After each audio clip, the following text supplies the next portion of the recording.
चलिए बाबा, अब जो हम नेक्स्ट चैप्टर पढ़ने वाले हैं वो है डिमांड एंड रिकवरी। सर एक क्विक लिंकिंग दीजिए। यस बाबा, लिंकिंग ले लीजिए, उसके बाद आगे बढ़ेंगे। सर हमने सीखना चालू किया था असेसमेंट से। Yes Baba, second part of GST assessment से चालू होता है। असेसमेंट में सर आपने बोला था scrutiny of return. Yes sir, scrutiny of return की बात आपने की थी। अब सर जब प्रॉपर ऑफिसर आपका रिटर्न स्क्रूटिनाइज कर रहा है, अगर प्रॉपर ऑफिसर को कोई डाउट है तो सर ऑफिसर क्या बोलेगा, ये डिस्क्रिपेंसी है, आप एक काम कीजिए टैक्स वगैरह पे कर दीजिए। अगर आपने टैक्स वगैरह पे करते हुए चैप्टर क्लोज कर दिया तो वेरी गुड है। नहीं तो आपने दिया एक्सप्लेनेशन, ऑफिसर को अच्छा लगा एक्सप्लेनेशन तो वेरी गुड है। लेकिन अगर ऑफिसर को एक्सप्लेनेशन अच्छा नहीं लगा तो ऑफिसर को आएगा गुस्सा। ऑफिसर ऑडिट, स्पेशल ऑडिट करा सकता है, इंस्पेक्शन सर्च सीजर करा सकता है। अब ऑडिट कराया, स्पेशल ऑडिट कराया, इंस्पेक्शन सर्च सीजर कराया, उसके बाद सर ऑडिट स्पेशल ऑडिट का सारा डिटेल्स, जो भी डॉक्यूमेंट्स, बुक्स, थिंग्स वगैरह इंस्पेक्शन सर्च सीजन में मिला, ऑडिट में जो भी डिटेल्स मिला, उनको यूज करते हुए क्या करेगा, एक शोकॉज नोटिस रेज करेगा और फिर आपको डिमांड ऑर्डर दे देगा। देखिए स्क्रूटिनी के कारण भी, स्क्रूटिनी हुआ, स्क्रूटिनी होने के बाद ऑडिट हुआ, ऑडिट होने के बाद स्पेशल ऑडिट हुआ, इंस्पेक्शन सर्च सीजर हुआ, उसके बाद डिमांड एंड रिकवरी हुआ, ऐसा भी हो सकता है। या फिर डायरेक्टली हो सकता है कि समझ लीजिए ऑफिसर ने आपका रिटर्न स्क्रूटिनाइज किया और उसे पता चल गया कि कुछ घपला है और वो डायरेक्ट डिमांड ऑर्डर देना चाहता है, तो भी शोकॉज नोटिस देते हुए डिमांड ऑर्डर दिया जा सकता है। ऐसा जरूरी नहीं है कि sir audit, special audit, inspection search seizure करना ही पड़ेगा। ठीक है सर, चलिए अब सुनिए।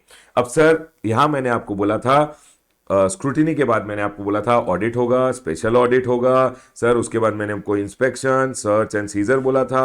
अब इन दोनों से जो भी डिटेल्स वगैरह मिलेंगी उनको यूज करते हुए शो कॉज नोटिस रेज करते हुए डिमांड ऑर्डर दे दिया जाएगा। देख बेटा, शोकॉज नोटिस देके डिमांड ऑर्डर डायरेक्टली भी दिया जाता है। अगर ऑफिसर को दिखा कि सर आपने टैक्स नहीं दिया है, कोई भी tax, where it appears to the proper officer that tax is not paid, आपने कोई टैक्स नहीं दिया है, ठीक है, आपने टैक्स शॉर्ट पे किया है, सर एरोनियसली आपने कोई रिफंड ले लिया है, सर झूठी मूठी बोल के आपने कोई एरोनियस रिफंड ले लिया है, आईटीसी आपने रॉन्गली अवेल किया है या यूटिलाइज किया है, तो ये बोल रहे हैं यहां पे कि सर सेक्शन नंबर 73 आएगा एंड देन सेक्शन नंबर 74 भी लगता है। तो सेक्शन नंबर 73 एंड 74 क्या बोलता है, 73 नॉन फ्रॉड केसेस में एप्लीकेबल होता है। जब भी सर आपके ऊपर वेनेवर आपने tax not paid, short paid, erroneous refund लिया है, आईटीसी रॉन्गली अवेल किया है या यूटिलाइज किया है और उसका रीजन है कि सर आप fraud, wilful misstatement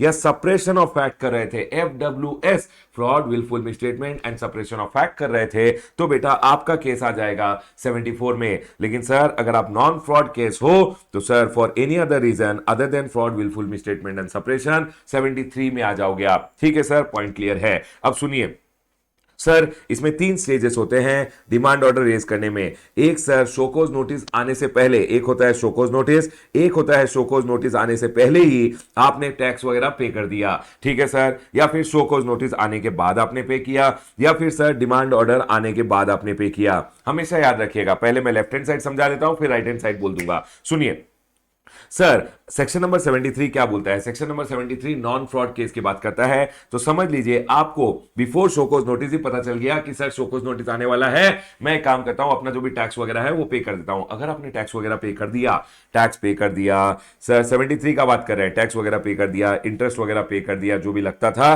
full payment कर दिया, तो शोकॉज नोटिस अब आएगा ही नहीं, चैप्टर क्लोज हो गया। बस एक काम कीजिएगा, ऑफिसर को इन्फॉर्म कर दीजिएगा कि सर मैंने टैक्स वगैरह का पेमेंट कर दिया है और ऑफिसर आपको एक एक्नॉलेजमेंट दे देगा इन जीएसटी डीआरसी 04 कि चल ठीक है तूने पेमेंट वगैरह कर दिया है। अब समझ लीजिए इंटरेस्ट, टैक्स एंड इंटरेस्ट आपने पार्ट पेमेंट किया है, या फिर सर ऑफिसर ने आपको क्या किया था, जीएसटी डीआरसी 01 के पार्ट ए में इंफॉर्मेशन दिया था कि सर ये टैक्स का पेमेंट है आपको करना है। तो सर अगर आपने जीएसटी डीआरसी 01 ए जो शोकॉज नोटिस से पहले आता है उसको यूज करते हुए आपने पेमेंट वगैरह कर दिया, तो सर या तो आपने पार्ट पेमेंट किया है, अगर आपने पार्ट पेमेंट किया है तो रिमेनिंग पार्ट के लिए शोकॉज नोटिस आएगा, या फिर सर समझ लीजिए आपने जीएसटी डीआरसी 01 ए में जो ऑफिसर ने आपको पार्ट ए में बताया था कि सर इतना टैक्स वगैरह पे करना है, आपने उसको देख के बोला है मैं इसका रिप्लाई दूंगा, मैं कोई टैक्स वगैरह पे नहीं करूंगा, तो आपने एक सबमिशन दिया in part B of GST DRC 01 A. देखिए या तो जीएसटी डीआरसी 01 ए आया तब आपने पेमेंट किया फुल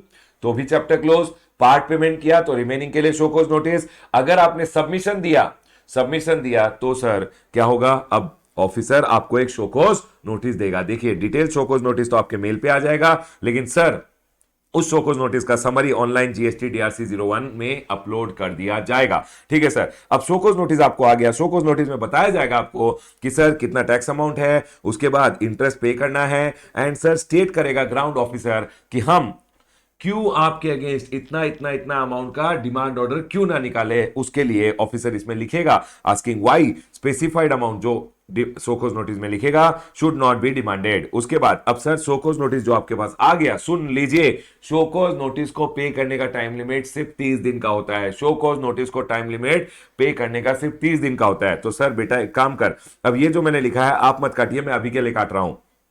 सर शोकॉज नोटिस के बाद 30 दिनों में मैंने क्या किया, टैक्स इंटरेस्ट पे कर दिया, ऑफिसर को इन्फॉर्म कर दिया। तो बेटा क्योंकि शोकॉज नोटिस आ गया था, प्रोसीडिंग स्टार्ट हो गई थी, अब ऑफिसर क्या करेगा, प्रोसीडिंग्स को क्लोज करेगा। एंड हेंस नो पेनल्टी, यहां पे आपको पेनल्टी भी देने की जरूरत नहीं है, बस ऑफिसर कंक्लूड कर देगा प्रोसीडिंग को कि हां अच्छा बच्चा था, टैक्स का इंटरेस्ट का पेमेंट कर दिया, चैप्टर क्लोज। लेकिन सर अगर मैंने 30 दिनों में पेमेंट नहीं किया और उसके बाद मैंने क्या किया, रिप्रेजेंटेशन देना स्टार्ट किया है, तो 30 दिनों में आपने रिप्रेजेंटेशन दिया या 30 दिनों के बाद बेसिकली आपने पेमेंट नहीं करते हुए रिप्रेजेंटेशन वगैरह देना चालू किया, तो सर आपने 30 दिनों में या तो पेमेंट कर दिया या फिर आपने क्या किया, रिप्रेजेंटेशन वगैरह देने लग गए जीएसटी डीआरसी 06 में, मतलब फर्निश रिप्रेजेंटेशन किया और reply to the proper officer, आपने रिप्रेजेंटेशन दिया कि सर ये मेरा रिप्लाई है। अब सर रिप्लाई अगर ऑफिसर को पसंद आ गया तो चैप्टर क्लोज कर देगा, लेकिन अगर ऑफिसर को रिप्लाई आपका पसंद नहीं आया तो बेटा ऑफिसर क्या करेगा, ऑफिसर एक डिमांड ऑर्डर रेज कर देगा। एक बात का ध्यान रखिएगा, post 30 days there is no option to go ahead and pay show cause notice, voluntarily payment करने का कोई ऑप्शन नहीं होता है, ये जो शोकॉज नोटिस होता है उसका। ठीक है, अब सुनिए, अब ऑफिसर ने आपको क्या किया, डिमांड ऑर्डर दे दिया। अब डिमांड ऑर्डर देने के बाद आपके पास कोई टाइम लिमिट नहीं बचता है, मतलब अब डिमांड ऑर्डर के बाद डायरेक्टली 3 महीने के बाद रिकवरी स्टार्ट होगा।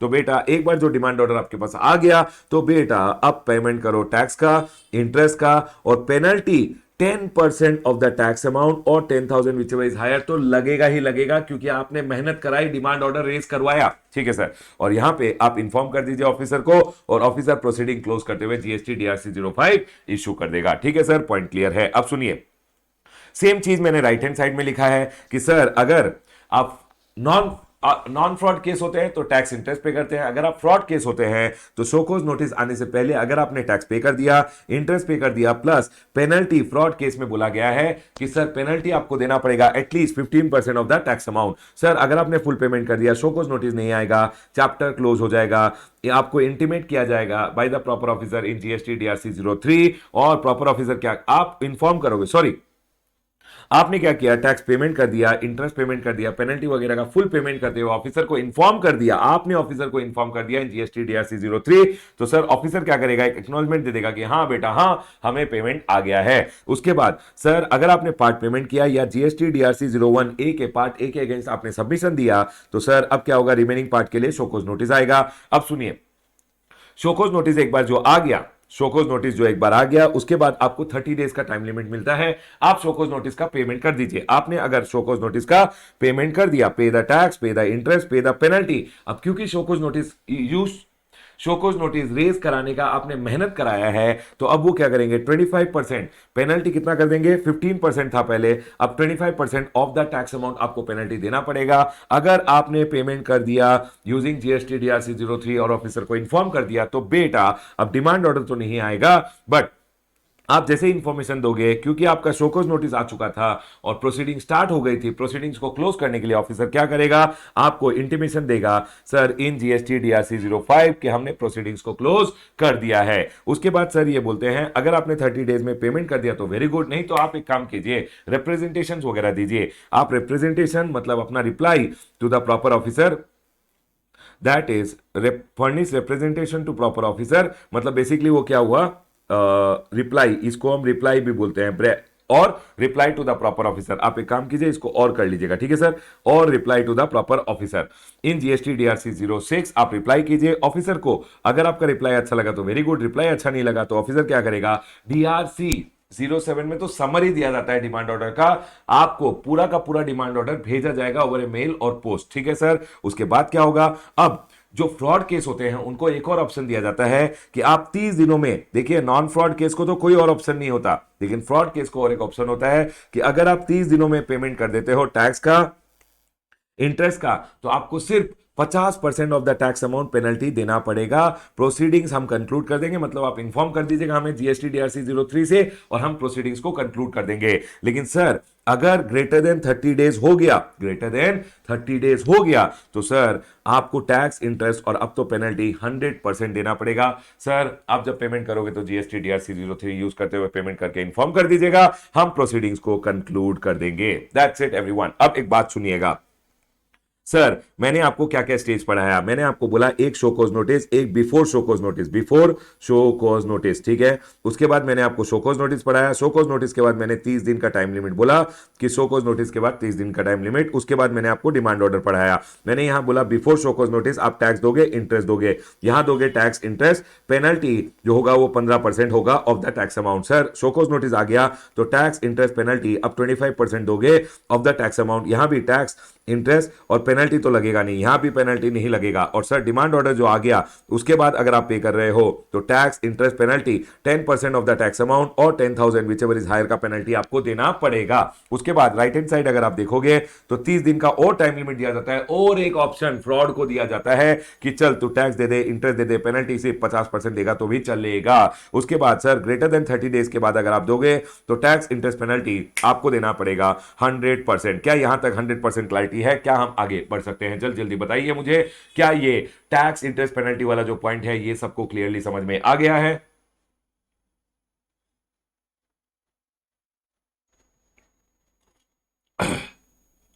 यस सर, ये पॉइंट क्लियर है। चलिए आगे बढ़ते हैं। अब सुनिए, अब जो ये डिमांड ऑर्डर आपको आता है, जो ये डिमांड ऑर्डर आपको आता है, इसके बाद सुनिए, इसके बाद एक्चुअली ये डिमांड ऑर्डर को पे करने का मैक्सिमम टाइम लिमिट 3 महीना होता है। अगर आप 3 महीने में पेमेंट कर देते हो, 3 महीने में आप पे कर दीजिए तो वेरी गुड है।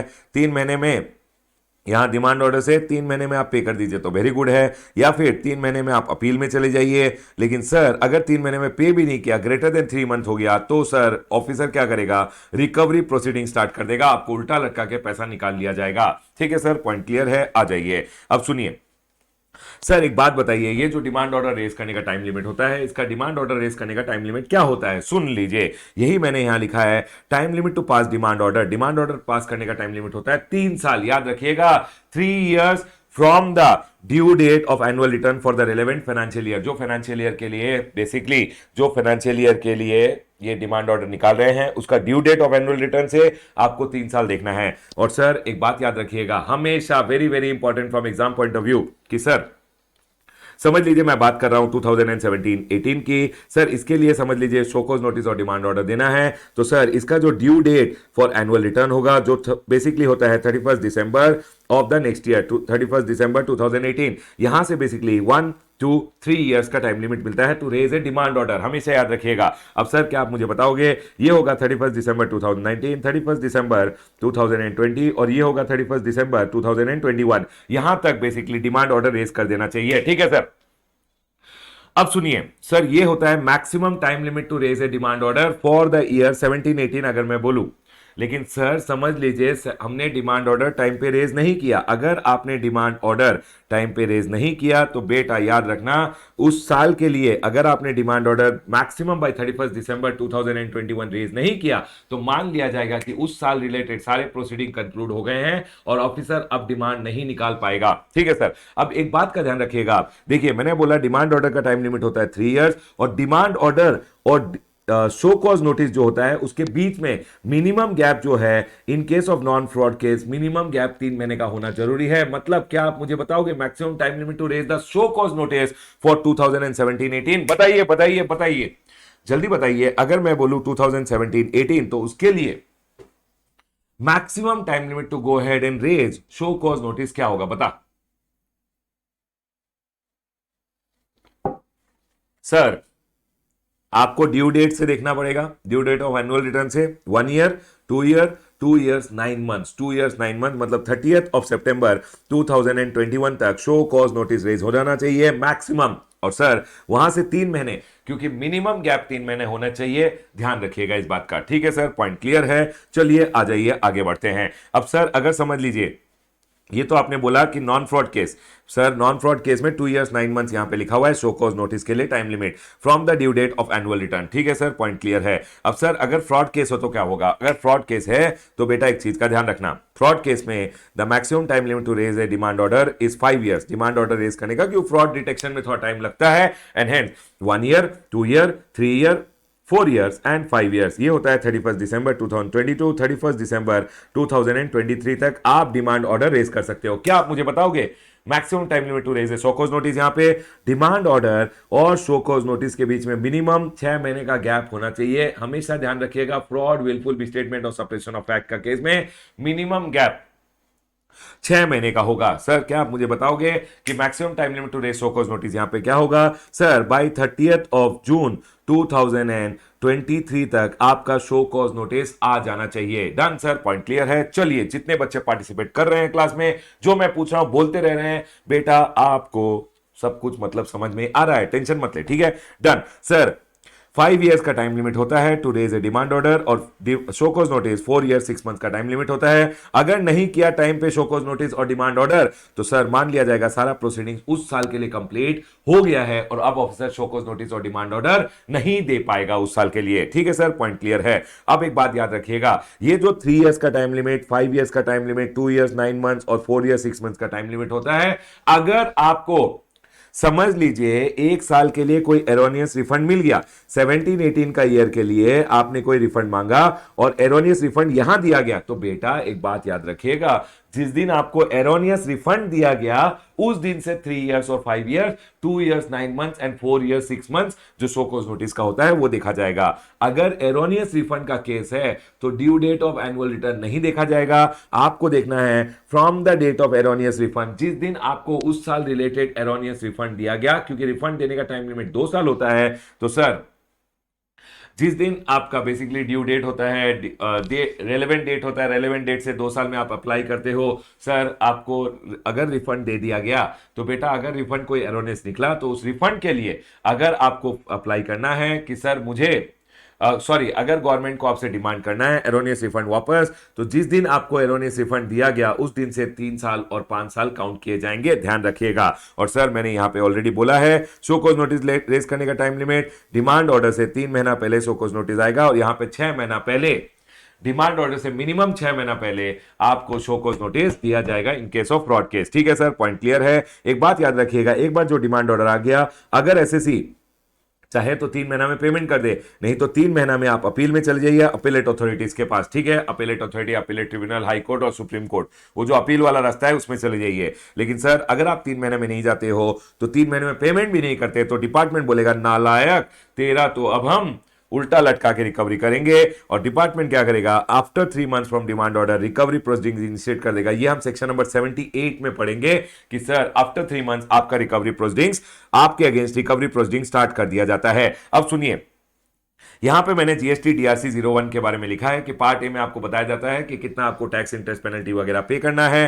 सर जो लायबिलिटी होता है उसके बारे में बताया जाता है। पार्ट बी में आप पेमेंट कर देते हो, या पेमेंट का डिटेल जो भी पार्शियल पेमेंट आपने किया है और सबमिशन वगैरह देना है, तो सर वो उसके लिए आप पार्ट बी यूज करते हो। ठीक है सर, उसके बाद मैंने आपको time limit for issuance of show cause notice and demand order बता दिया है। बेटा प्रैक्टिकल क्वेश्चन इसके ऊपर करके जाना। ठीक है सर, उसके बाद पेनल्टी कंपटीशन कि सर इस साइड कितना पेनल्टी लगता है, इस साइड कितना पेनल्टी लगता है, उसका भी ध्यान रखिएगा, एक क्वेश्चन करके जाइएगा। ठीक है सर, पॉइंट क्लियर है। अब सुनिए, समझ लीजिए ऑफिसर ने आपको एक पीरियड के लिए शोकॉज नोटिस दे दिया है। देखिए बाबा, शोकॉज नोटिस बहुत डिटेल में लिखा जाता है। अब उसी कारण के लिए, उसी रीजन के लिए अगर आपको नेक्स्ट 1 2 3 4 पीरियड के लिए भी अगर शोकॉज नोटिस ऑफिसर को देना है, तो सर एक पीरियड के लिए अगर शोकॉज नोटिस दे दिया, अब रिमेनिंग पीरियड के लिए अगर सेम रीजन के लिए आपको शोकॉज नोटिस देना पड़े, तो ऑफिसर बोल रहा है मैं क्यों पेपर वेस्ट करूंगा, सेम रीजन है ना, तो ऑफिसर क्या करेगा, सेम रीजन के लिए अगर एडिशनल पीरियड के लिए शोकॉज नोटिस देना है, क्योंकि डिमांड ऑर्डर जब रेज करेगा, ऑफिसर ने देखा है भगवान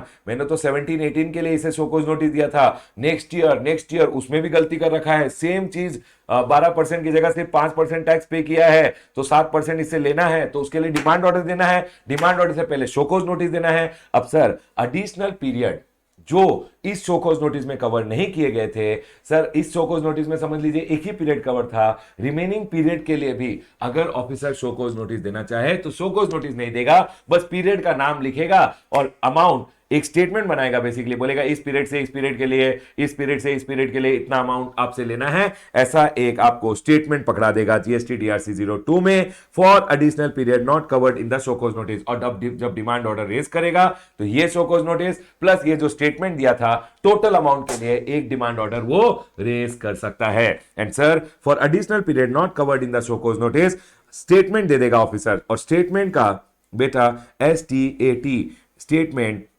ई मिसिंग है। क्या होता है ना, जब चार्ट बुक हम बनाते हैं तो चार्ट बुक में बेसिकली क्या होता है, अगर आप नॉर्मली देखोगे तो आपको वर्ड एरर थ्रो करता है, लेकिन chart book is completely handwritten, मैंने अपने हाथों से लिखा है, तो कभी कभी वर्ड स्पेलिंग्स वगैरह मिस्टेक छोटा मोटा होते रहता है। ठीक है सर, अब सुनिए सर, इस चीज को मैं ध्यान में रखूंगा नेक्स्ट टाइम। ठीक है, service of statement is equal to deemed service of the show cause notice. Service of statement को ही मान लिया जाएगा कि sir show cause notice serve कर दिया गया है, लेकिन एक बात याद रखिएगा, आप स्टेटमेंट फॉर एडिशनल पीरियड तभी दे पाओगे जब पहला जो शो कॉज नोटिस दिया था उसका और इसका ग्राउंड सेम है। ठीक है सर, पॉइंट क्लियर है। चलिए आ जाइए आगे। उसके बाद एक एक्सप्लेनेशन है कि सर अब क्या होता है, all the proceedings concluded accept under section number 132, मतलब आपने अगर डिमांड ऑर्डर का पेमेंट कर दिया तो आपके अगेंस्ट सारा प्रोसीडिंग्स कंक्लूड कर लिया जाएगा, लेकिन 132 का प्रोसीडिंग्स क्लोज नहीं किया जाएगा। मतलब सर 132 मतलब बेटा सर सुनिए,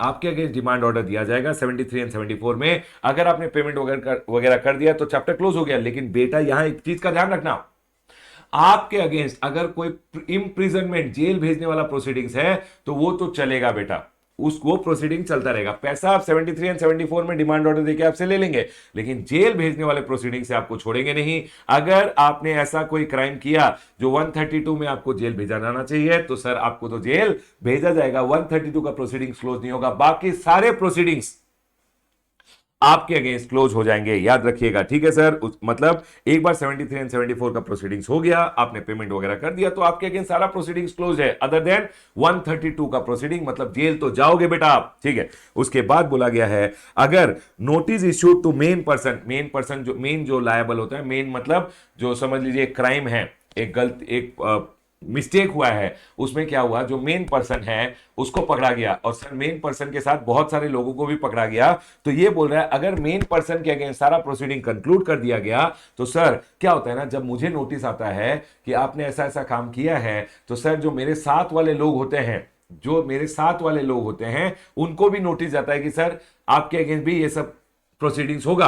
अब क्या होता है, अगर मेरे अगेंस्ट प्रोसीडिंग्स क्लोज हो गया तो मान लिया जाएगा, यही बोला है कि notice issued to main liable to pay tax sir and some other person, मतलब मैं मेन पर्सन हूं, मुझे नोटिस दिया गया। सर आप नोटिस इशूड टू मेन, आप इधर एक मेन पर्सन भी लिख सकते हो, notice issued to main person liable to pay tax and some other person, main and some other person, यहां पे अगर नोटिस दिया गया है, मुझे भी दिया गया और मेरे भाई बंधु जो थे जिन्होंने मुझे हेल्प किया था कुछ गलत करने में, उनको भी अगर नोटिस दिया गया है, तो ये बोल रहे हैं सच प्रोसीडिंग्स अगेंस्ट मेन पर्सन अगर कंक्लूड हो गया 73 एंड 74 में, सर 73 एंड 74 में मेरे अगेंस्ट अगर प्रोसीडिंग कंक्लूड कर दिया ऑफिसर ने, तो ये बोल रहे हैं proceedings against all other person liable to pay penalty under 122 and 125 are deemed to be concluded, मतलब अगर मेरे अगेंस्ट प्रोसीडिंग्स कंक्लूड कर दिया ऑफिसर ने 73 एंड 74 में, तो मेरे साथी जो थे जिनके ऊपर 122 एंड 125 का प्रोसीडिंग्स था उनको भी कंक्लूडेड मान लिया जाएगा, ये बोल रहे हैं यहां पे। ठीक है सर, चलिए आगे बढ़ते हैं, लेकिन बात याद रखिएगा जो मेरे साथी थे उन पे 122 एंड 125 का प्रोसीडिंग्स कंक्लूडेड मान लिया जाएगा। समझ लीजिए कोई 129 में प्रोसीडिंग हो रहा है, सेक्शन नंबर 129, सेक्शन नंबर 130, तो वो प्रोसीडिंग कंक्लूडेड नहीं माना जाएगा। सर मेन पर्सन के अगेंस्ट 73 एंड 74 में प्रोसीडिंग कंक्लूड हो गया, तो सर जो मेरे बंधु थे सर जिनके अगेंस्ट भी प्रोसीडिंग चल रहा था, जिन्होंने मुझे हेल्प किया था वो गलत सलत काम करने में, तो सर उनके अगेंस्ट भी प्रोसीडिंग्स 122 एंड 125 में क्लोज हो जाएगा। 129 एंड 130 वाला जो प्रोसीडिंग्स वगैरह होता है वो सब कंक्लूडेड नहीं माना, मतलब और कोई सेक्शन में अगर प्रोसीडिंग्स है उनको कंक्लूडेड नहीं माना जाएगा। अब चलिए आगे बढ़ते हैं। उसके बाद सेक्शन नंबर 7311 आता है, सुन लीजिए। प्रैक्टिकली ऐसा होता नहीं है, लेकिन फिर भी इन्होंने सेक्शन नंबर 7311 के लिए एक सर्कुलर दिया था, उसको मैं समझा देता हूं, सुनिए। सेक्शन नंबर 7311 में इन्होंने एक पेनल्टी का बात किया था, उसके लिए लोगों ने बहुत सारा कंफ्यूजन किया, तो गवर्नमेंट ने क्लैरिफिकेशन दे दिया। सुनिए, सेल्फ असेस टैक्स और amount collected as tax if unpaid greater than 30 days from due date. समझ लीजिए आपने क्या किया, आपने अप्रैल मंथ का रिटर्न फिल किया।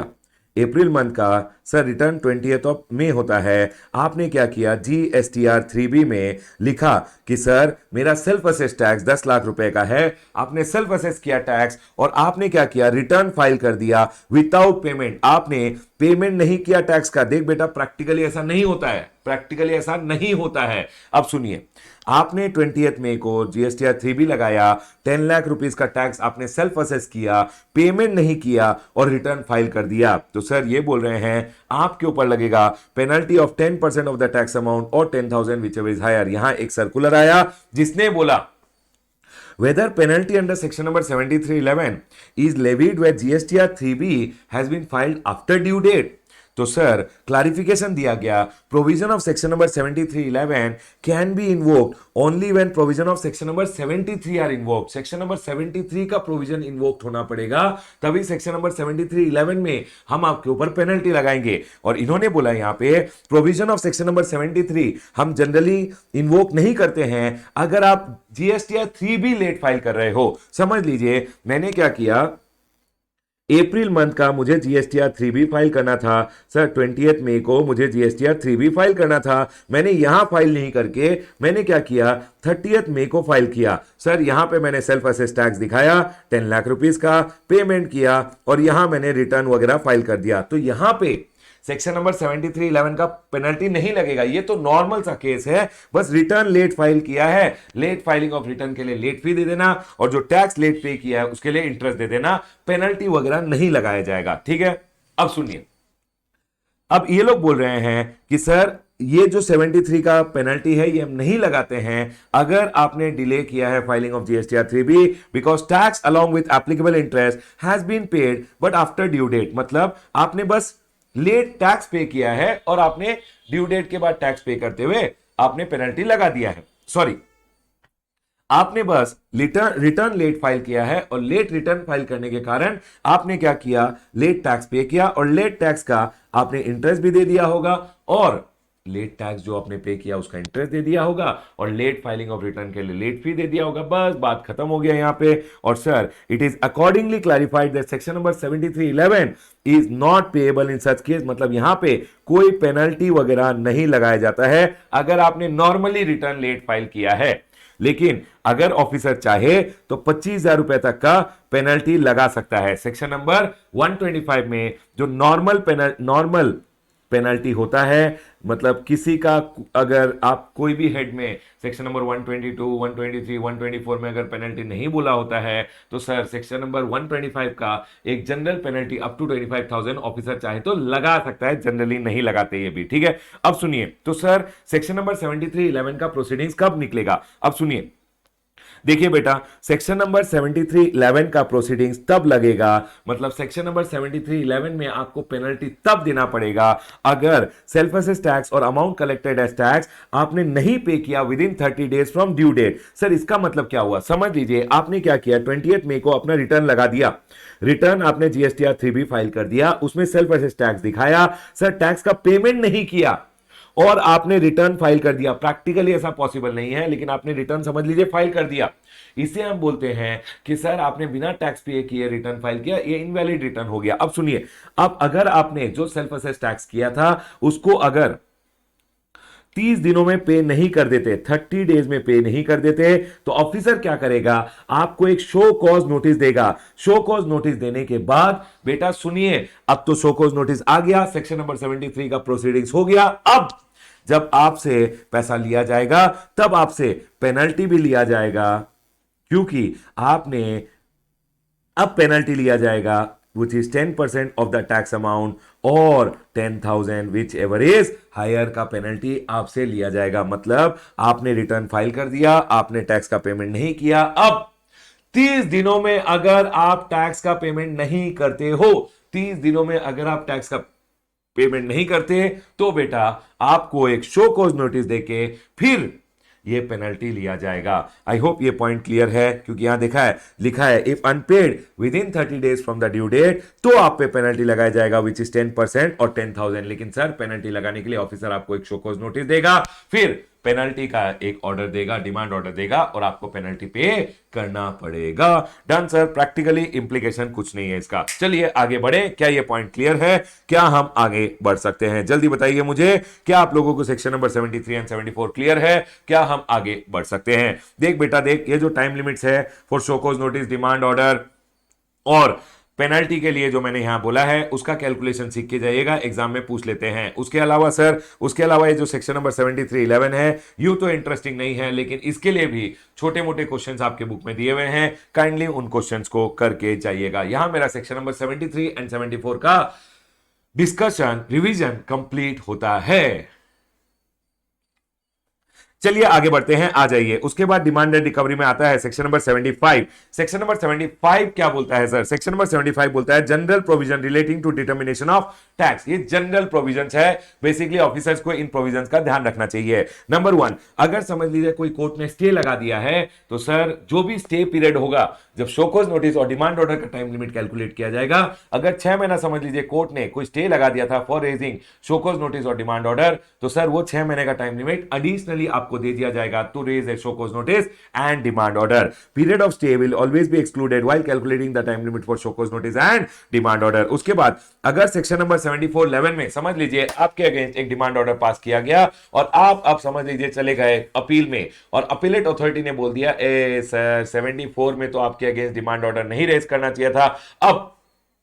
अब सर और समझ लीजिए अपीलेट ट्रिब्यूनल के पास आप गए और अपीलेट ट्रिब्यूनल ने बोला हाँ आप तो फ्रॉड नहीं हो, आपके अगेंस्ट फ्रॉड का प्रोसीडिंग्स नहीं होना चाहिए था। तो अब क्या करेगा? अब आप क्या करोगे? अपीलेट ट्रिब्यूनल क्या करेगा?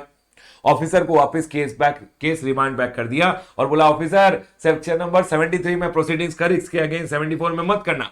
अब सर जब ऑफिसर सेक्शन नंबर 73 में प्रोसीडिंग करेगा तो क्या उसे फ्रेश शोकॉज नोटिस देना पड़ेगा? नहीं बाबा। अगर शोकॉज नोटिस जो 74 में आपको दिया गया था ऑलरेडी वो सस्टेनेबल नहीं है, माइट भी आप अपील में गए और अपीलेट ट्रिब्यूनल ने बोल दिया कि सर ये तो शोकॉज नोटिस सस्टेनेबल नहीं है, सर ये जो 74 का प्रोसीडिंग्स है ये नहीं होना चाहिए था, आपके अगेंस्ट 73 में प्रोसीडिंग होना चाहिए था, और अपीलेट ट्रिब्यूनल ने गाइड किया ऑफिसर को 73 में प्रोसीडिंग कर। अब ऑफिसर क्या करेगा? फ्रेश शोकॉज नोटिस नहीं देगा, जो सेक्शन नंबर 74 का शोकॉज नोटिस दिया हुआ है उसी को 73 का शोकॉज नोटिस मानते हुए आपके अगेंस्ट प्रोसीडिंग्स कर देगा। यही बोला है proper officer shall determine tax deeming the show cause notice as if it was issued under section number 73(1). उसके बाद यहां बोला गया है डिमांड ऑर्डर इशूड, अगर समझ लीजिए अपीलेट अथॉरिटी, अपीलेट ट्रिब्यूनल और कोर्ट ने क्या किया, ऑफिसर को कोई डायरेक्शन इशू किए कि ऑफिसर ये डायरेक्शन फॉलो करते हुए डिमांड ऑर्डर रेज करना, तो सर जब ऑफिसर डिमांड ऑर्डर इशू करेगा, एक बार जो उसे डायरेक्शन दे दी गई है तो सर डायरेक्शन देने के बाद 1 साल में उसे शो कॉज डिमांड ऑर्डर 2 साल में, यहां बोला गया है directions are issued by the appellate authority, appellate tribunal और कोर्ट, तो सर उस केस में जो ये डिमांड ऑर्डर होता है उसको इशू करने का टाइम लिमिट होता है with in 2 years from such direction. जो कोर्ट, अपीलेट ट्रिब्यूनल उन्होंने जो डायरेक्शन दिया ऑफिसर को, डायरेक्शंस मिलने के बाद 2 साल में ऑफिसर क्या करेगा?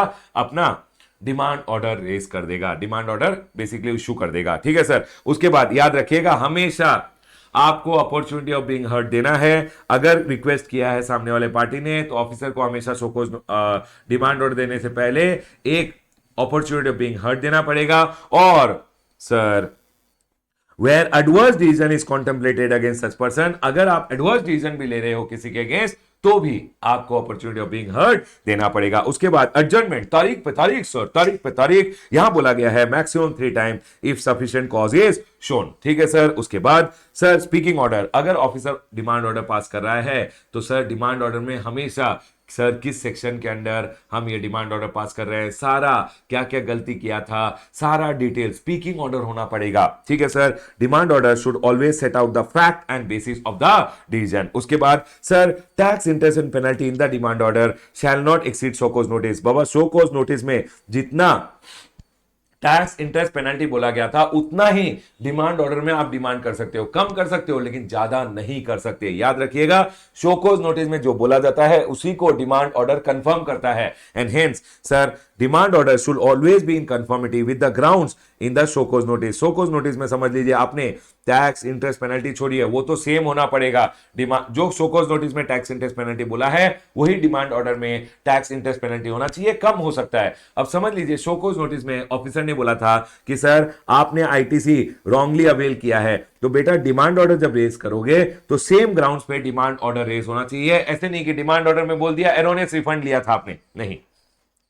उसके बाद बोला गया है सर अगर अपीलेट अथॉरिटी, अपीलेट ट्रिब्यूनल और कोर्ट के पास केस चला गया, समझ लीजिए ऑफिसर ने डिमांड ऑर्डर रेज कर दिया और वो केस चला गया अपीलेट अथॉरिटी, अपीलेट ट्रिब्यूनल और कोर्ट के पास, अगर उन्होंने टैक्स को मॉडिफाई कर दिया तो बेटा याद रखिएगा, अगर अपीलेट अथॉरिटी, अपीलेट ट्रिब्यूनल और कोर्ट ने टैक्स को मॉडिफाई कर दिया, मतलब टैक्स को समझ लीजिए कम कर दिया, तो इंटरेस्ट एंड पेनल्टी भी कम हो जाएगा। अगर टैक्स को ज्यादा कर दिया तो इंटरेस्ट एंड पेनल्टी भी ज्यादा हो जाएगा। Interest and penalty shell stand modified accordingly. ठीक है सर। उसके बाद एक बात ध्यान रखिएगा, अगर डिमांड ऑर्डर में ऑफिसर ने इंटरेस्ट के बारे में नहीं भी लिखा है तो भी बेटा इंटरेस्ट तो बाय डिफॉल्ट आपको 18% देना पड़ता है। लेकिन बेटा अगर ऑफिसर डिमांड ऑर्डर में पेनल्टी डिमांड करना भूल गया तो बेटा पेनल्टी तो नहीं देना पड़ता। लेकिन याद रखिएगा interest is always payable even if not specified in the demand order. अगर डिमांड ऑर्डर में इंटरेस्ट नहीं लिखा है फिर भी आपको देना तो पड़ेगा। लेकिन बेटा पेनल्टी का केस में ऐसा नहीं है, पेनल्टी तो डिमांड ऑर्डर में स्पेसिफिकली लिखना पड़ता है।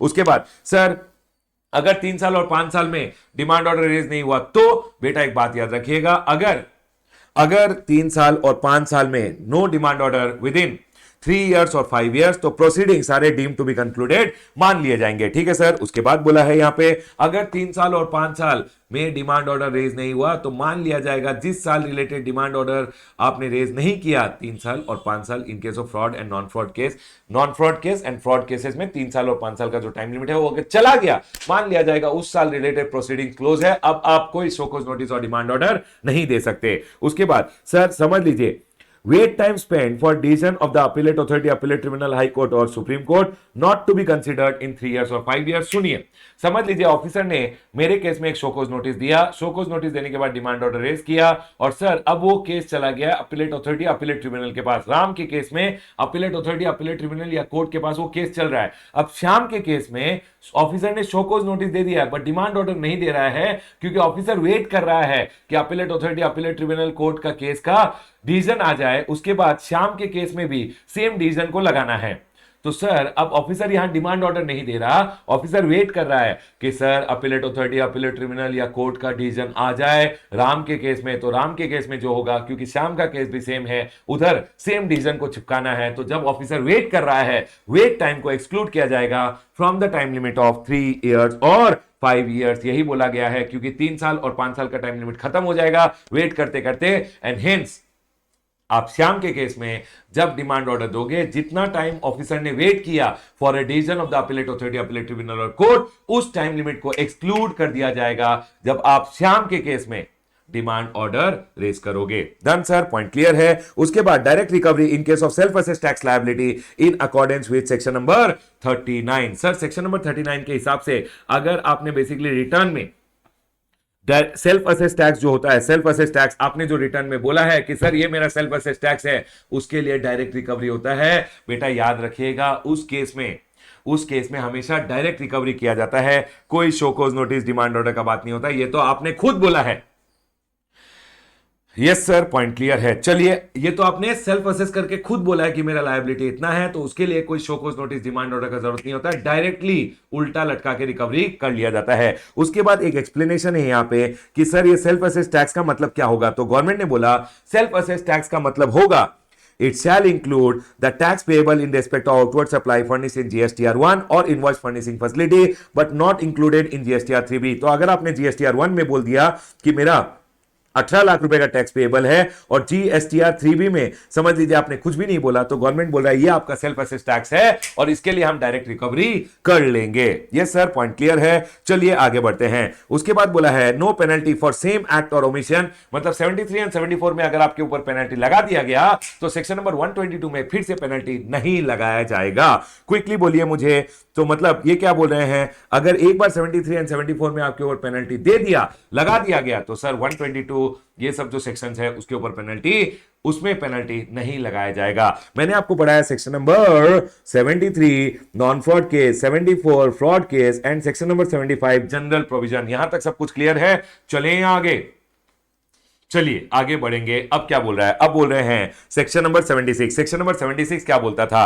Tax collected but not paid to the government. आप नालायक निकले, आपने टैक्स कलेक्ट किया और आपने गवर्नमेंट को पे नहीं किया, तो बेटा शो कॉज नोटिस दिया जाएगा। कोई टाइम लिमिट नहीं होता शो कॉज नोटिस देने का, और उसके बाद शो कॉज नोटिस से डिमांड ऑर्डर आपको 1 साल में दे दिया जाएगा। तो यहां क्या बोल रहा है? Amount collected representing as tax. आपने टैक्स बोलते हुए कोई अमाउंट कलेक्ट कर लिया बेटा, अगर आपने टैक्स बोल के कोई अमाउंट कलेक्ट किया है तो बेटा उसको गवर्नमेंट को दे देना। अगर आपने नहीं दिया, and not paid shall be immediately paid to the government. उसके लिए कोई ड्यू डेट एप्लीकेबल नहीं होता। बोला आपने सामने वाले पार्टी को टैक्स है दे दे, और टैक्स बोल के ले लिया और एक्चुअली वो टैक्स नहीं था, तो बेटा उसको तो देने का, देखिए टैक्स के लिए ड्यू डेट होता है नेक्स्ट मंथ, लेकिन अगर आपने कोई अमाउंट ले लिया किसी व्यक्ति से टैक्स बोल के, तो उसको तो आपको गवर्नमेंट को इमीडिएटली देना पड़ता है। वो टैक्स नहीं है, टैक्स बोलते हुए अगर आपने कोई अमाउंट किसी व्यक्ति से ले लिया है, amount collected representing as tax, आपको इमीडिएटली गवर्नमेंट को देना है। अगर सर नहीं दिया तो आपको एक शोकोज नोटिस दिया जाएगा। शोकोज नोटिस का समरी ऑनलाइन DRC 01 में अपलोड किया जाएगा और उसमें बताया जाएगा कि कितना अमाउंट और कितना पेनल्टी, बेसिकली क्या होता है, जो अमाउंट है जो आपने रिप्रेजेंटिंग एज टैक्स लिया है plus equal amount of penalty उस शोकोज नोटिस में बोला जाता है। और सर आपको बाद में demand order, after taking your representation, आपको डिमांड ऑर्डर दे दिया जाएगा। एक बात का ध्यान रखिएगा, जब आप पैसा पे करोगे गवर्नमेंट को तो आपको इंटरेस्ट भी देना पड़ेगा from the date of collection till the date of payment to the government. Opportunity of being heard, अगर आप रिक्वेस्ट करोगे तो दे दिया जाएगा। And sir show cause notice to demand order raise करने का टाइम लिमिट होता है। शोकोज नोटिस का कोई टाइम लिमिट नहीं होता, डिमांड ऑर्डर रेज करने का टाइम लिमिट 1 साल होता है। उसके बाद यहां बोला गया है अगर कोई कोर्ट का स्टे वगैरह था तो स्टे पीरियड हमेशा एक्सक्लूड किया जाएगा। उसके बाद ऑर्डर जो दिया जाएगा वो एक स्पीकिंग ऑर्डर होगा। 76 में भी जब ऑर्डर दिया जाएगा तो वो हमेशा एक स्पीकिंग ऑर्डर होगा। ऑर्डर में सब कुछ बोला जाएगा, ऐसा लगेगा ऑर्डर ही आपसे बात कर रहा है, ठीक है सर। उसमें सारा fact and bases of the decision दिया जाएगा। उसके बाद adjustment of amount towards tax payable by such person. Sir अगर समझ लीजिए जो अमाउंट पे किया गया है गवर्नमेंट को, वो समझ लीजिए आपने पे किया था, तो सर अगर आपसे कोई अमाउंट गवर्नमेंट को आना है तो वो जो अमाउंट गवर्नमेंट के पास किया गया है उससे आपसे अगर कोई अमाउंट गवर्नमेंट को आना था वो काट लिया जाएगा। रिमेनिंग अमाउंट ये बोल रहे हैं सरप्लस आफ्टर एडजस्टमेंट, या तो आपको रिफंड कर दिया जाएगा क्योंकि आप बेटा पैसा आपका था, पैसा आपका था, मैंने गवर्नमेंट को दे दिया। अब गवर्नमेंट क्या करेगी, आपने अगर रिफंड मांगा तो आपको दे देगी, लेकिन रिफंड देने से पहले समझ लीजिए आपसे कोई पैसा आना है तो वो काट के बाकी पैसा आपको रिफंड कर दिया जाएगा। आप नहीं मिले तो पैसे को कंज्यूमर वेलफेयर फंड में डाल दिया जाएगा। और एक बात याद रखिएगा, person who has borne the burden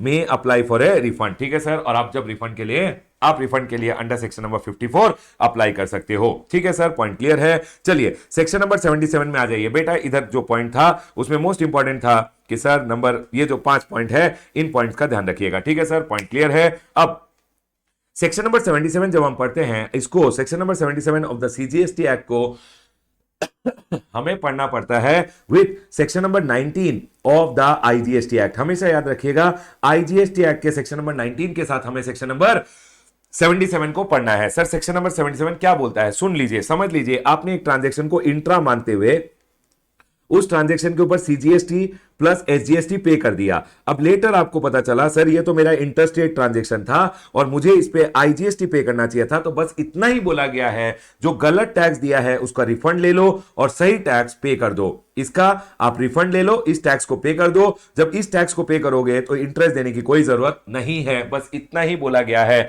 इस सेक्शन में। Section number 77 red with section number 19। याद रखिएगा, अगर आपने गलत टैक्स दे दिया है, सर मैंने गलत टैक्स आपको दिया है, तो आप एक काम कीजिए CGST SGST से IGST में ट्रांसफर कर दीजिए। ऐसा नहीं होता, आपको गलत टैक्स का रिफंड ले लेना है और सही टैक्स पे कर देना है। गलत टैक्स का रिफंड ले लेना है और सही टैक्स पे कर देना है। सर मैंने IGST पे कर दिया था, IGST का रिफंड ले लीजिए, CGST SGST जो करेक्ट टैक्स है वो पे कर दीजिए। बस section number 77 red with section number 19 यही बोलता है कि सर आपको इंटरेस्ट जब सही टैक्स दोगे तो इंटरेस्ट देने की जरूरत नहीं है, ठीक है सर। पॉइंट क्लियर है। चलिए आगे बढ़ते हैं, आ जाइए।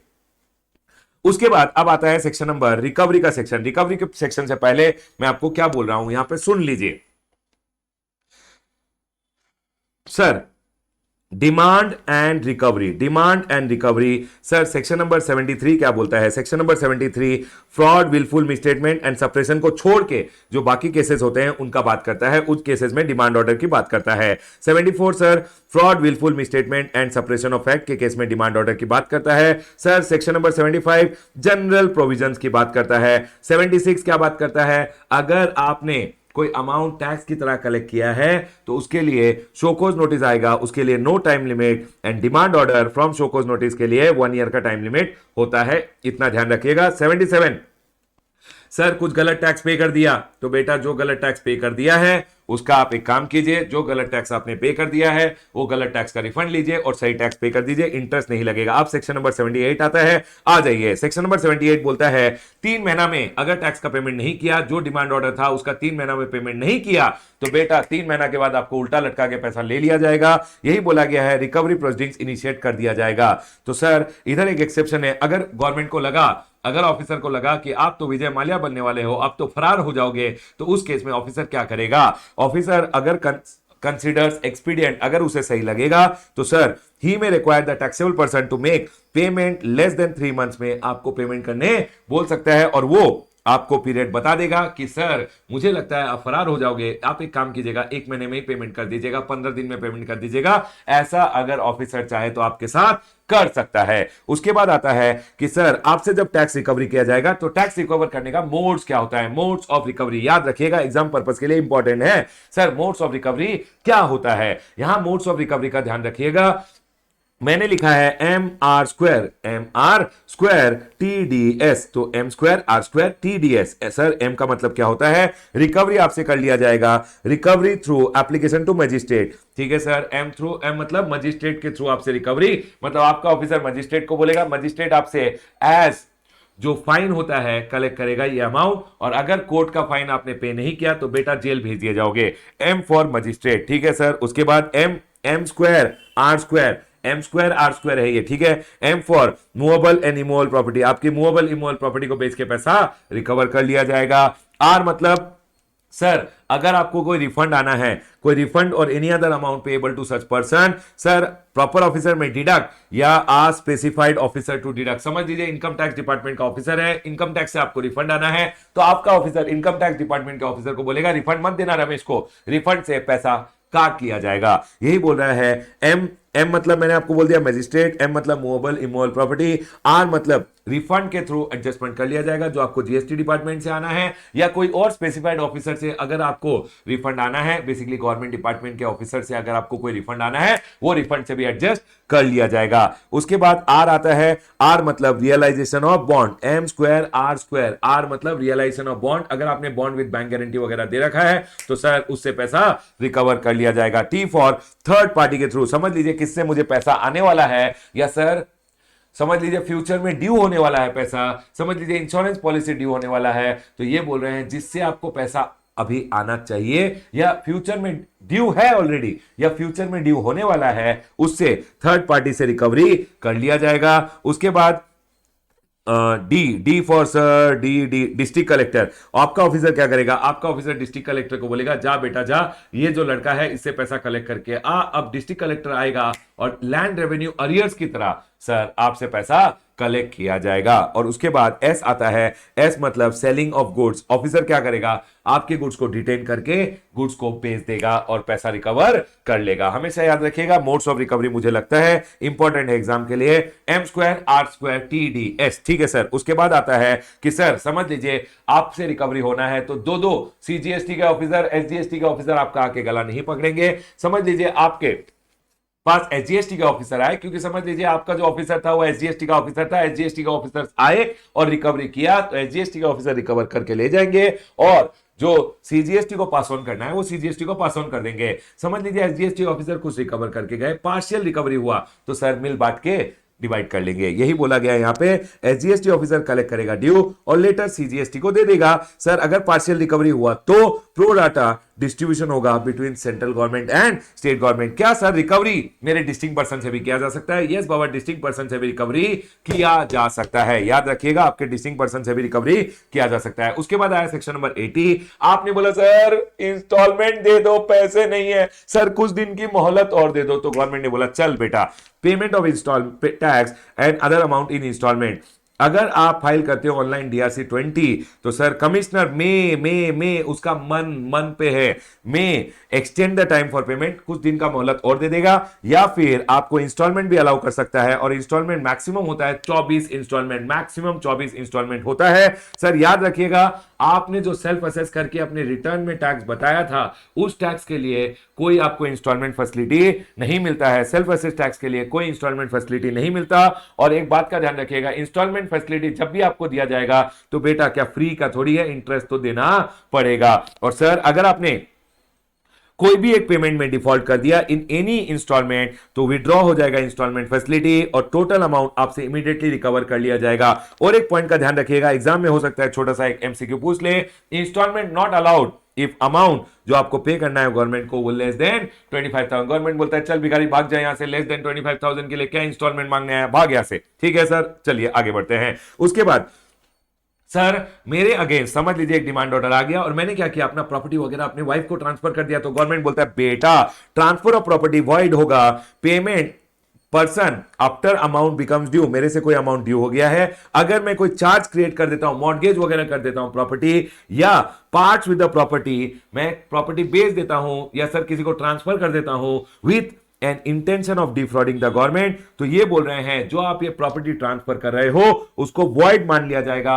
वॉइड एम इनिशियो मतलब उसको प्रॉपर्टी ट्रांसफर को ट्रांसफर माना ही नहीं जाएगा। और सर उसके लिए बोला गया है, एक एक्सेप्शन है अब यहां पे, वॉइड कब नहीं माना जाएगा, अगर बोनाफाइड इंटेंशन से किया है प्लस एडिक्वेट कंसिडरेशन के लिए किया है, इन गुड फेथ अगर आपने किया है तो सर उसको वॉइड नहीं माना जाएगा। उसके बाद बोला गया है, समझ लीजिए सर जो सामने वाला व्यक्ति था उसने जो आपसे खरीदा उसको without pendency of such proceeding, मेरे प्रोसीडिंग्स के बारे में पता ही नहीं था सर, और without such notice of such tax और other sum payable by the said person, उसे पता ही नहीं था कि सर मुझे ऐसा ऐसा कुछ टैक्स वगैरह पे करना है, और with the permission of proper officer, अगर कोई प्रॉपर्टी का ट्रांसफर वगैरह हुआ है तो सर उस केस में वॉइड नहीं माना जाएगा, अदरवाइज हमेशा वॉइड मान लिया जाएगा। याद रखिएगा, अगर आपने बोनाफाइड इंटेंशन से, एडिक्वेट कंसिडरेशन से किया है, इन गुड फेथ किया है, सर समझ लीजिए आपको प्रोसीडिंग्स के बारे में पता ही नहीं था सर, या फिर कोई ऐसा सम पेएबल है उसके बारे में पता ही नहीं था, और सर आपने प्रॉपर ऑफिसर, और है ये सारा और, ठीक है, प्रॉपर ऑफिसर का परमिशन लेते हुए अगर प्रॉपर्टी ट्रांसफर किया है तो उस केस में वॉइड नहीं होगा। ठीक है सर, पॉइंट क्लियर है। उसके बाद सेक्शन नंबर 82 क्या बोलता है, sir taxes to be paid first charge on the property, ये क्या बोल रहे हैं, tax to be first charge on the property. Sir ये एक बात का ध्यान रखिएगा, अगर कभी भी समझ लीजिए कंपनी से पैसा आना है और कंपनी लिक्विडेशन में जा रही है, तो उस केस में अगर कंपनी के ऊपर insolvency and bankruptcy code applicable नहीं हो रहा है तो सर हमेशा याद रखिएगा जीएसटी डिपार्टमेंट पहले खड़े होके अपना पैसा लेगा, ये बोला जा रहा है सेक्शन नंबर 82। लेकिन सर यही बोला गया है यहां पे, टैक्सेबल पर्सन और representative amount payable GST dues, तो sir government shall have first charge on the property, government हमेशा क्या है, गवर्नमेंट का क्या रहेगा, फर्स्ट चार्ज रहेगा on the property, but that is subject to insolvency and bankruptcy code, that is subject to always insolvency and bankruptcy code. ठीक है sir, point clear है। लेकिन सर समझ लीजिए अगर एक कंपनी के ऊपर आईबीसी एप्लीकेबल हो गया है, इंसॉल्वेंसी एंड बैंक्रप्सी कोड, तो जो आईबीसी बोलेगा वही होगा, सेक्शन नंबर 82 एप्लीकेबल नहीं किया जाएगा। क्या ये पॉइंट सबको क्लियर है? क्या हम आगे बढ़ सकते हैं? जल्दी बताइए मुझे, क्या ये पॉइंट क्लियर है? डन सर, डन, यहां तक सब कुछ क्लियर है, चलें आगे। यस सर, पॉइंट क्लियर है। सुन लीजिए सर, मैंने अभी तक आपको क्या क्या बोला, मैंने बोला सेक्शन नंबर 78 3 महीना में अगर पेमेंट नहीं करोगे डिमांड रिकवरी प्रोसीडिंग इनिशिएट कर दिया जाएगा। सेक्शन नंबर 79 मैंने आपको बोला modes of recovery, M² R² TDS। उसके बाद सेक्शन नंबर 80 बोला अगर सर आपने आपसे पैसा ड्यू हो गया है सर, टाइम चाहिए, इंस्टॉलमेंट चाहिए तो मांग लीजिए, ठीक है। उसके बाद ट्रांसफर ऑफ प्रॉपर्टी, बेटा सुन ले, ट्रांसफर ऑफ प्रॉपर्टी में ध्यान रखना इस बात का कि सर अगर आपने चार्ज कर दिया property, you created a charge, या फिर सर आपने ट्रांसफर प्रॉपर्टी, आपने समझ लीजिए प्रॉपर्टी किसी को ट्रांसफर कर दिया, तो sir transfer shell always be void. लेकिन सर मैंने अगर ट्रांसफर किया तो उसको वॉइड कब नहीं माना जाएगा? मुझे लगता है ये पॉइंट को आपको ध्यान में रखना चाहिए। सर कब ट्रांसफर ऑफ प्रॉपर्टी को वॉइड नहीं माना जाएगा? अगर समझ लीजिए मैंने प्रॉपर्टी ट्रांसफर किया, मेरा इंटेंशन बोनाफाइड था, सही इंटेंशन था, सर मैंने एडिक्वेट कंसीडरेशन के लिए किया है, गुड फेथ में किया है कि सर प्रॉपर्टी बेच के जो पैसा आएगा उससे डिपार्टमेंट का पैसा दूंगा, तो सर गुड फेथ में किया है मुझे, या फिर सर प्लस विदाउट, या फिर समझ लीजिए एक काम करते हैं, ऐसा नहीं बोलेंगे, इसको ऐसा बोलेंगे कि सर मैंने बोनाफाइड इंटेंशन में किया था, प्लस एडुकेट कंसीडरेशन के लिए किया था, गुड फेथ में किया था, सर मुझे तो पता ही नहीं था कि मेरे अगेंस्ट ऐसा कोई प्रोसीडिंग्स पेंडिंग है, या सर मुझे कोई ऐसा टैक्स वगैरह पे करना है, मुझे पता ही नहीं था, या फिर सर समझ लीजिए आपके अगेंस्ट ऐसा कोई डिमांड आ चुका था लेकिन आपने प्रॉपर ऑफिसर का परमिशन लेके अगर ट्रांसफर किया है तो उस ट्रांसफर को वॉइड नहीं माना जाएगा। उसके बाद सेक्शन नंबर 82 मैंने आपको पढ़ाया, अगर किसके ऊपर इंसॉल्वेंसी एंड बैंक्रप्सी कोड लगेगा तो सेक्शन नंबर 82 वाला प्रोविजन नहीं लगेगा। लेकिन सर अगर किसी के ऊपर इंसॉल्वेंसी एंड बैंक्रप्सी कोड नहीं लगता है तो हमेशा याद रखिएगा, हमेशा जो जीएसटी ड्यूज है वो पहले खड़े रहेंगे और अपना पैसा रिकवर करेंगे। ठीक है सर, पॉइंट क्लियर है। चलिए आगे बढ़ते हैं। उसके बाद सेक्शन नंबर 83 आता है प्रोविजनल अटैचमेंट ऑफ प्रॉपर्टी। सुनिए सर, आपके अगेंस्ट अगर असेसमेंट का कोई प्रोसीडिंग चल रहा है, इंस्पेक्शन सर्च सीजर हो रहा है, या सर डिमांड एंड रिकवरी का प्रोसीडिंग चल रहा है, इनिशिएट हो चुका है आपके अगेंस्ट प्रोसीडिंग, तो सर उस केस में याद रखिएगा पेंडेंसी मतलब प्रोसीडिंग सारा इनिशिएट हो चुका है, तो सर उस केस में अगर कमिश्नर को लगता है, अगर कमिश्नर है ये, commissioner is of the opinion that attachment is necessary, कि सर आपका जो प्रॉपर्टी है उसको अटैच करना जरूरी है, नहीं तो असेसमेंट के दौरान आप फरार हो जाओगे, इंस्पेक्शन सर्च सीजर चल रहा है आप फरार हो जाओगे, डिमांड एंड रिकवरी का प्रोसीडिंग चल रहा है आप फरार हो जाओगे, प्रोसीडिंग्स इनिशिएट हो चुका है आपके अगेंस्ट, अब प्रोसीडिंग चल रहा है, तो सर ताकि आप पैसे वैसे लेके फरार नहीं हो जाओ, आपके प्रॉपर्टी वगैरह को पकड़ के रख लिया जाएगा, मतलब आपके प्रॉपर्टी को अटैच कर लिया जाएगा। यही बोला है कि ऑफिसर क्या करेगा, अपना रिकॉर्ड करेगा बेसिस ऑफ हिज ओपिनियन, जो ऑफिसर का ओपिनियन का बेसिस है उसको रिकॉर्ड करते हुए सर एक जीएसटी डीआरसी 22 इशू करेगा and details of the property उसमें डालेगा और उस प्रॉपर्टी को बेसिकली अटैच कर लिया जाएगा। और सर अब ऑफिसर जो ऑर्डर पास करेगा ये क्या करेगा, उसके बाद sir copy of the order send कर देगा to concern revenue authority, transport authority, bank वगैरह को, और आपको भी भेज दिया जाएगा जिसका प्रॉपर्टी अटैच हो रहा है। अब एक काम कीजिएगा, आपका प्रॉपर्टी तो अटैच हो चुका है, बैंक अकाउंट वगैरह अटैच हो चुका है, मतलब आप उस अकाउंट से पैसा वगैरह विड्रॉ नहीं कर पाओगे, प्रॉपर्टी वगैरह ट्रांसफर नहीं कर पाओगे, तो बेटा एक काम कर, भाग ऑफिसर के पास जा, आप एक ऑफिसर को एक ऑब्जेक्शन फाइल कीजिए in DRC 22A, if property is not liable to be, sir मैंने क्या गलती की, आपने क्यों प्रॉपर्टी अटैच किया, उसके लिए एक आप ऑब्जेक्शन फाइल कर दीजिए। अगर ऑब्जेक्शन इज फाइल्ड तो सर कमिश्नर क्या करेगा, आपको एक अपॉर्चुनिटी बीइंग हर्ड देगा। उसके बाद अगर उसे सही लगा, अगर वो सेटिस्फाइड है तो प्रॉपर्टी को रिलीज कर देगा और इशू कर देगा डीआरसी 23, लेकिन अगर वो सेटिस्फाइड नहीं है तो अटैचमेंट चलता रहेगा। लेकिन एक बात याद रखिएगा, attachment maximum of the property, bank account वगैरह 1 साल के लिए हो सकता है, विद इन 1 ईयर ऑफिसर को एडजुडिकेशन मतलब 73, 74 में जो भी प्रोसीडिंग्स वगैरह करना है सर करके खत्म करे 1 साल में, 1 साल के बाद attachment will cease to have effect. ठीक है सर, उसके बाद क्या बोला है यहां पे, सर एक बात बताइए, समझ लीजिए पेरिसेबल एंड हैजार्डस गुड्स थे, समझ लीजिए मेरा जो गुड्स वगैरह था उनको गवर्नमेंट ने क्या किया, अटैच कर लिया है। अब ये जो गुड्स वगैरह को अटैच किया है ये तो पेरिसेबल गुड्स है, तो बेटा it will be released after person pays lower of the market price of the goods or the amount that is or may become due from such person. लेकिन अगर आपने ये पे कर दिया then the property will be release immediately by an order in GST DRC 23 on proof of payment, कि sir आपने tax वगैरह का पेमेंट कर दिया तो सर आपका प्रॉपर्टी जो पेरिशेबल एंड हैजार्डस गुड्स है वो रिलीज कर दिया जाएगा। अगर आपने पेमेंट नहीं किया तो बेटा in case such person fails to pay, in case such person fails to pay, property में बी डिस्पोज्ड ऑफ। अब आप आम सेल करने वाले आदमी थे, अगर सर समझ लीजिए आपके गुड्स वगैरह गवर्नमेंट ने अटैच कर लिए हैं, अब आम को क्या एक साल थोड़ी रखेंगे, तो गवर्नमेंट बोल रहे हैं property will be disposed of and amount जो रिकवर्ड होगा उससे एडजस्ट किया जाएगा against tax, interest, penalty, late fee or any other amount. ठीक है सर, पॉइंट क्लियर है। उसके बाद एक सेक्शन नंबर 84 आता है। सेक्शन नंबर 84 क्या बोलता है सर, सुन लीजिए। सेक्शन नंबर 84 बोलता है सर आपके ऊपर डिमांड ऑर्डर सर्व कर दिया गया। सुनिए, सेक्शन नंबर 84 का लिंकिंग आप यहां समझ पाओगे। सर समझ लीजिए आपके ऊपर एक डिमांड ऑर्डर सर्व कर दिया गया, 3 महीने में रिकवरी प्रोसीडिंग स्टार्ट हो गया, लेकिन 3 महीने के बाद, समझ लीजिए 3 महीने के बाद आप अपील में चले गए। अब अगर आप अपील में गए, 1 महीने का डिले कंडोन किया जा सकता है बाय द अपीलेट अथॉरिटी। अब आप अपील में गए, अपीलेट अथॉरिटी ने आपका डिले कंडोन करते हुए सर अपील ले लिया। अब आपका अपीलेट अथॉरिटी अपील सुन रहा है और यहां ऑफिसर क्या आपका प्रॉपर्टी बेच देगा? नहीं। सुनिए, ये बोल रहे हैं सर डिमांड ऑर्डर सर्व, टैक्सेबल पर्सन अपील में गया और अपील का एप्लीकेशन फाइल किया। अब सर अगर रिकवरी प्रोसीडिंग 3 महीना के बाद स्टार्ट हो चुका था, लेकिन आप अपील में चले गए हो, तो रिकवरी प्रोसीडिंग को क्या करेगा? स्टे कर दिया जाएगा।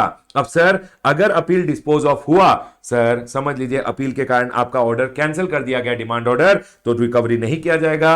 अगर डिमांड ऑर्डर कंफर्म कर दिया गया तो आपसे रिकवरी कंटिन्यू किया जाएगा। सर अगर डिमांड ऑर्डर में जो अमाउंट था उसको अपील में कम कर दिया गया, तो सर कोई फ्रेश आपको डिमांड का नोटिस नहीं दिया जाएगा, जो रिकवरी है वो किया जाएगा, बस अब रिड्यूस्ड अमाउंट के लिए किया जाएगा।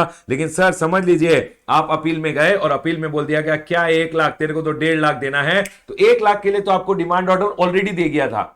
डिमांड ऑर्डर 1 लाख के लिए तो ऑलरेडी दिया गया था, जो बाकी 50,000 रुपया होगा, यही बोला है यहां पे, एनहांस अगर कर दिया गया तो कमिश्नर क्या करेगा?